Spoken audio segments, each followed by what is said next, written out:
David. We're talking. Warren Mackey is trying to get one word in before we go on the air. David Tulis here with Warren Mackey, County Commissioner. He is running for re-election. He is a history instructor. He did his doctorate degree dissertation on the New Deal, and so I think hearing about that, I'm going to ask him about the New Deal and ask him how's it gone? How's the experiment in American collectivism gone for the two main races that we have, and for the American people in general. This is David Tulis. We are on 92.7 FM, 95.3 FM HD4, the high definition digital channel. The sound quality is so great that if you charted out all the different parts of the sound on that signal, you could have its own graph of my Adam's apple bobbing up and down in my throat. It's so hi-fi, and we're just doing talk, and so we don't have music to deliver, but we do have an analysis on the local situation. And Warren Mackey is an academician. He's a businessman. He runs also properties as landlord, and Mackey Monuments, which is headstones, and is finishing his 12th year on the county commission. And we have a lot to get to. This is David Tulis. We have a lot to get to, and I wanted to maybe there's some sort of perfunctory questions about what your ideas are, how you stand apart from your rival. You do have one challenger, of whom I'm aware. His name is Chris Dahl, who is DHL. He is an activist with a kind of a strong anti-corruption line of argument that we'll hear from on another day. Laughable. Say what? That's laughable. Well, I think we're not like Chicago, where corruption is endemic. Down on the ward level, you have it's corrupt thoroughly through there. And I must say, I've been in the news business in Hamilton County and Chattanooga all my life, and corruption really is not strong here. May I? Go ahead. Okay. Go ahead. Right now, in fact, next week, we will vote on the county budget. That county budget has been online for 3 weeks. It will have been online for 3 weeks. Any citizen can go online and look at that budget, and they can see every dollar that is going to be spent. Now, if any of those dollars disappear, someone's going to be in trouble. And if a person can't identify and say where money has been taken, they need not say that. Well, I look, Dr. Mackey, at the CAFR, the Comprehensive Annual Financial Report, and I'm afraid I'm the only journalist who's ever talked about it. I've written about it, and I've talked about it, and I've written stories based on what's there. But the more you look at a CAFR, which for the county runs a couple hundred pages, the more you read all the financial review, the less it seems possible that there can be someone scurrying a few $100,000 into his pocket. It's just too much oversight. There's too many accountants in the county working on it. That's exactly right. And if you do something wrong, you're going to go to jail. Let me just start with this. Every department, they're given instructions in terms of bringing forward a budget. They may be told, look, reduce your budget by this percentage, or you can grant a pay increase for 2%, 3%. But then they will bring that budget to us, and we will go through each department of government. The educational department, they came first, and believe it or not, the first thing out of their mouth, they said they were asking for $1 million less than they were last year. And every one of those dollars are spoken to. It will say if it's going to go for capital improvement, if it's going to go for insurance, every one of those dollars. And there persists this idea, David, that government has a pile of money in some back room, and you can go to some politician, and if you say the right words, they go back and get a piece of money. Government doesn't operate that way. Each one of those department heads, they will bring that budget to us. And if they need personnel, if they need staples, whatever they need, they put it in the budget, we fund it, and we run the government for a year. And I'm going to tell you, Hamilton County is the best run county in the state. And let me tell you why I say that. Hamilton County, out of 95 counties, we are the only one that has a AAA bond rating. Not only that, we have about $90 million in reserves. The budget that was brought forward this year, it's a very good budget. It's a very good budget because it's a balanced budget. It will not require a tax increase. It will address several priorities the government has. It's a really, really good budget. Well, but just to get back to a point you were making a moment ago about people think that there's cash lying around in government offices and people can either pilfer it or put it to make a contract with a favored business friend. On the other hand, that county is not exactly a starving outfit. I make note that on page E3, cash on hand total face value of CDs with maturity dates from July 2017 to March 2019. It's a pile of money, Warren Mackey, $206.4 million. That's pretty rich. Now, again, we're very well run. Very well run. More than half the budget goes to public education. Half of the debt. 59%. Well, the listener wants to know about this. Now, the listener realizes that the schooling is old-fashioned technology. The idea of a school means it comes around when there's no printed material. You have a scholar or a wise man, and he's there talking to people. But we have books and we have the internet now, and so knowledge is almost free. You can get almost any wonderful book free online. You can go to Gutenberg.org, read all the literature you want. There are all kinds of histories available, and then you can, of course, pay for some ordering through Amazon. And so we don't really have to have a centralized steering of academic work, of knowledge, of training of young people. Why do we still have public schools, Warren Mackey? You're a strong supporter of public schools. Give the rationale for continuing to have them in light of, one more part of my question, in light of the massacre threat in Hamilton County. Okay. I'll give a basic one. There's a lot of information out there, and more is coming every day. How can Joe Q. Public, who is not well trained, discern what is and what is not true? You need an academic to lead that student into that process, and you help train the mind. A person, they can grab a book, whatever, but if you're going to be skilled, a moment ago, you asked me what I taught. I said I taught people how to think.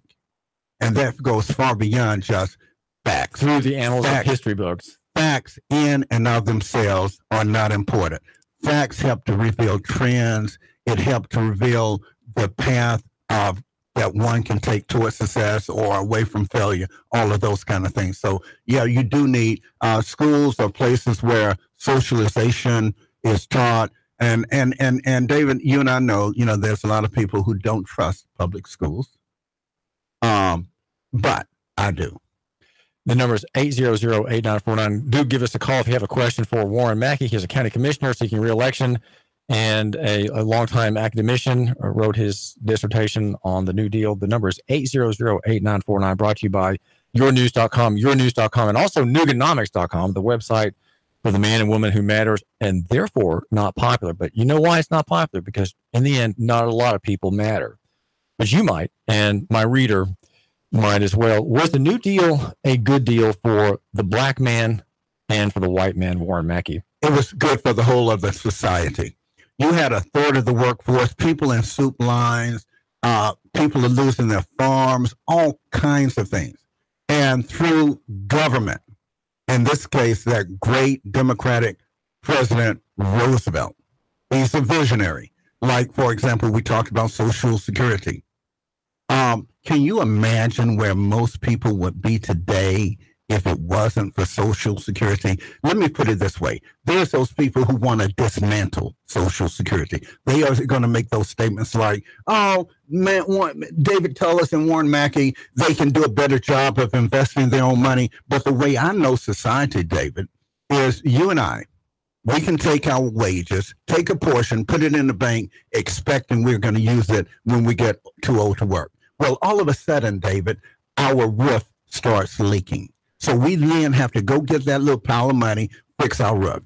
We go along for a couple of more years. All of a sudden, our car breaks down. We got to go back and get that money. So at the end of the day, and then we don't have the wherewithal to make those kind of investments. You and I know there are so many swindlers and scandals out here. How does Joe Q. Public navigate through that? Even the best of these investors Go ahead. Well, I think the idea of people amassing liquid cash is sort of not very realistic. You're right, because people have that whole analysis forgets that people have families. Like I have my mother, and she is a Medicare recipient. She has a Blue Cross benefit plan that covers her expenses at an intense care facility. So there is, we're on the dole for that. But you paid in too. Yes, the family paid in. Her husband paid in, so she's a welfare recipient, right, from Uncle Sam. Of course. But the idea, though, is that the family looks out for its old people. That's why we don't have to have old age insurance, as it was called. But the American family is fractured these days. The day that Ozzie and Harriet existed, those days are kind of behind us. We've got a lot of kids, David. They're raising themselves. They're getting their younger brothers and sisters ready to go to school themselves, David. You got wages. The robots and the technology has pushed wages down. Competition has pushed wages down. You got people working 1, 2, and 3 jobs trying to pay their rent. A moment ago, I made reference to one of the biggest threats facing Hamilton County and this country is rising rent. People are unable to, but then maybe there's a bright side. Maybe it's going to force families to come back together so they'll have a roof over their head where, multi-generational members of their group can be under the same shelter. And you and I have seen like some of these immigrant groups come in and they somehow they manage to live in multiple families live in one unit. And that really is something we should not be ashamed of, and we should not look down on people who do that have 3 generations, even 4 under the same roof. That is, I think that's the way God made families. And when you have that, we can then take care of our elderly. We can take care of our babies, and we don't expose them to these threats. When you put a kid in a daycare center, and that center is, you got an 18-year-old kid looking at are you kidding? You don't want that. Well, we're talking with Warren Mackey. Now, one of the points that you haven't brought out about your ideas as a commissioner is economic development. What do you have to say in a nutshell, Warren Mackey, the county needs to do differently or better than what it's doing now to improve economic, as you call it, economic development? How? Let me tell you this. My service up to this point has been to help bring jobs and development to Hamilton County. The chamber tell us we have plenty of jobs, and you drive down the streets, you see people hiring everywhere. You see these parking lot of these companies, they're full. You see the market. You go to Hamilton Place, the parking lots, and these restaurants, they're full. Now, you drive around Hamilton County, everywhere you look, you see dirt has been pushed aside, buildings, home, factories are coming up out of the ground. I mean, we are doing very, very well. Now, the problem right now is the workforce. One of the major impediments right now, just like when Volkswagen announced that new unit they're going to build, they had to interview 1,000 people to find 100 workers. Can you imagine that? Why? People, this younger generation haven't been trained, haven't been oriented to come to work. If you got a guy with a great job and Volkswagen say, don't bring that camera in here. We got it. And you bring the camera. Well, I had to, you going home. One of the worst stories I have. So insubordination in that case. Well, let me put it this way. I went up on Highway 58. I was buying a sandwich, Subway. In the midst of making my sandwich, David, the kid making my sandwich put it down on the counter to pull up his pants. I was furious, almost went behind that counter and did what somebody should have done before. Crazy. These kids. I was in Walmart. Guy is sitting on the toilet. He has placed his baby on the floor. Something is not being transmitted. What do schools do to make that different, Warren Mackey? Well, for one, make that different. Well, for one, if that kid had gone to school, they'd learn about the germs and how terrible it would be to put a kid. You wouldn't drop your money on the floor in the bathroom. let alone a precious kid.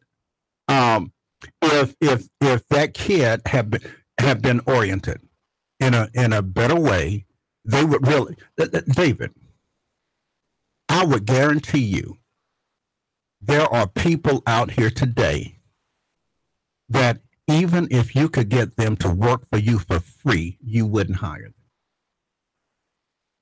And that's because of the orientation and the education they didn't get. We're talking with Warren Mackey, County Commissioner seeking re-election. Warren Mackey, the Apex paper by Unify Ed demands equity and proposes it. I'm supporting it. You're supporting it? Very much.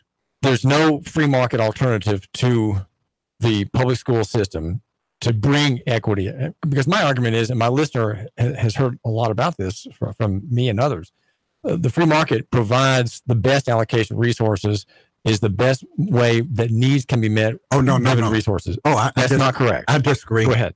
When you talk about free market, what it sounds like to me is you might favor, if this entity, be it a person, be it an organization or corporation, can provide better schooling, theoretically, and that hasn't been proven.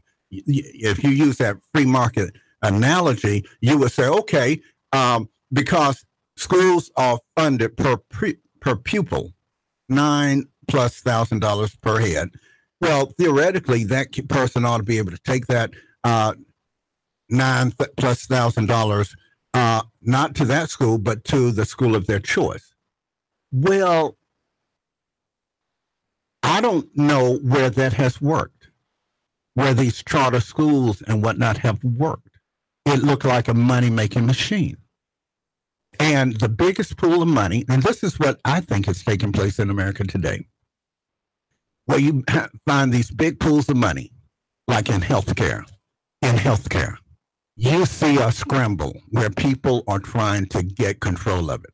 The second largest pool of money is schools. People are coming in, they write a grant, they get a charter school. After 5 years, the test scores show they're not able to perform any better than those public schools.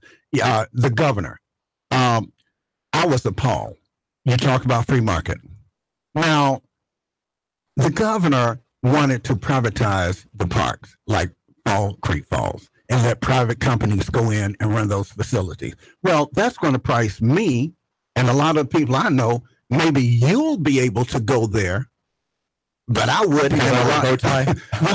No, people would be priced out. And so, the idea sounds good, but it doesn't work. Well, speaking of government services, there was a dumping station in Saudi Daisy run by the county, and it was underpricing the taking of garbage. I would go with a trailer full of repair home remodeling trash, and it would charge me $6 or $7. I take the same load now since that went out of business, to a private operator who runs a waste hauling business, and I'm glad to pay $25 for the same amount, because that's what it costs to properly run that business, and that's what the trash. I'm willing, if I'm willing to pay it, that's not unfair. I was undercharged earlier by a government agency, and now I'm charged more by the private operator, and that's what the market bears. I'm glad to pay. I'm glad to get rid of it. Yeah, but keep in mind, things have changed. For example, Environmental Protection Agency. They raise the standards in terms of what they will accept. They want Hamilton County to keep our air. They want to keep our soil and water clean. And so when they raise the standards, then it creates this environment where if you can provide that service here, you can charge more. This is David Tulis. We're talking with Warren Mackey. So how would you rate the county's future? We're going to have a good decade ahead, Warren Mackey, with more prosperity, more people coming in. Jim Coppinger, the county mayor, says that since 2000 and 2010, I think 17,000 new people have moved here. That's not a lot. Since 2010, last almost 8 years, 23,000 new people have moved into this county. Well, I'm basing my number on his statement in 17,000. Is that what you said? That's what you've written there. What I'm going to say is 23,000. Okay, 23,000. Those are small numbers. But this is 23,000. And let me say, I got distracted from my point. We're talking about 23,000 here or 17,000. The future of Hamilton County. The next decade. economists say that we have 5, 6, 7 great years of growth. We can't play around right now. We got to go hard. We got to do everything we can to improve the economy and set the table for the next generation. Thank you.